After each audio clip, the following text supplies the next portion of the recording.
Hi guys, unboxing tayo dito sa dumating na package or ano ba to? Parcel.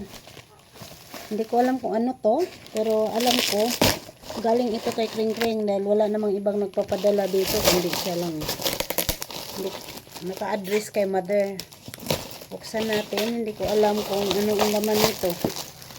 Kasi nung nakaraan, yun nga yung doon pa si mother sa hospital, yung wipes 10 pieces. Tapos yung diaper na sabing 5, naging isa lang ang dumating. Tapos may dumating ulit na isang balot. Ang laman is yung yung gloves, yung maglinis ka ng diaper niya. Yun, 3 balot. Ito naman ngayon, di ko alam kung ano ito, kaya bubuksan na natin. Kung ano ito. Ay, ano siya guys? Lysol, panglinis, pang disinfect. Ayan oh. Lysol pala siya.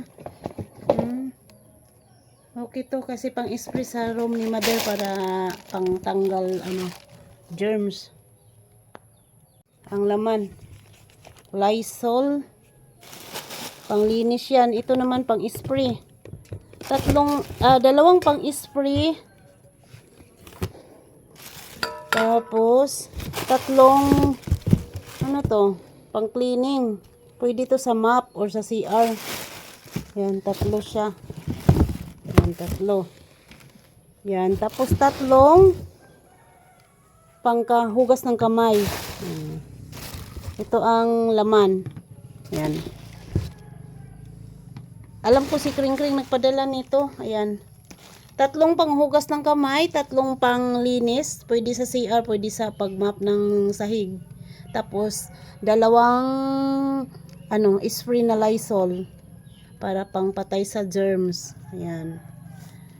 Alam ko wala namang ibang nagpapadala kasi dito, si Kring Kring lang. Kaya kung sa'yo to Kring, thank you so much.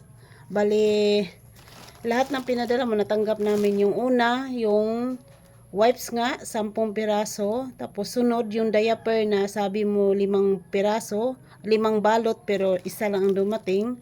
Tapos sunod naman is yung gloves, 3 balot. Tapos ito yung pang-4, Lysol, pang spray, pang linis, pang hugas ng kamay. Okay, thank you for watching. Pala guys, mayroon pala ding dumating na gatas para kay mother, pang diabetic siya na gatas, nakalimutan kong sabihin. Bali, ang item na dumating dito, diaper, wipes, gatas, tapos yung gloves at itong panglinis. Yan po ang dumating lahat dito mula nung na hospital si mother.